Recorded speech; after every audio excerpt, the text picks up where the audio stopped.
মদিনার বাজার দিয়ে নবীজি যাচ্ছেন, নবীজির একটা ওট পছন্দ হয়েছে। তো নবী ওটের মালিকের কাছে গিয়ে জিজ্ঞেস করলেন, ভাইয়া এই ওটটার দাম কত? ওই দামাদামি হলো, নবী সে দামে কিনতে রাজি হলেন, কিন্তু নবীর কাছে তখন অর্থ ছিল না। তখন নবীজি ওনাকে বললেন, আপনি আমাকে ওটটা দেন, আমি এখনই গিয়ে আপনার সেই প্রাপ্যটা পাঠিয়ে দিচ্ছি। ওটের মালিক ওনাকে ওটটা দিয়ে দিলেন। আশেপাশে যারা ওটের মালিক ছিল সবাই জিজ্ঞেস করতেছে, এই পাগলা, তুমি কি যাকে ওট দিয়েছো তাকে চিনো? বলে যে না।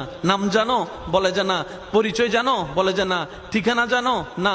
তো তুমি যে ওটটা দিয়ে দিলা, উনি যদি ওটার টাকাটা না ফাটায় তখন তো তুমি লসের মধ্যে চলে যাবা। সে ওটের মালিক বলে, এত সুন্দর নুরানি চেহারাওয়ালা কখনো বাটপার হতে পারে না, কখনো চিটার হতে পারে না, কখনো মিথ্যুক হতে পারে না। ওনার চেহারা দেখেই তো আমি ওট বিক্রি করার আগে মনটাই বিক্রি করে দিয়েছি, মনটাই বিক্রি করে দিয়েছি, মনটাই বিক্রি করে দিয়েছি। তোমরা যাই বলো, আমার মন বলে উনি আসবেই আসবে, টাকাটা পাঠাবেই পাঠাবে।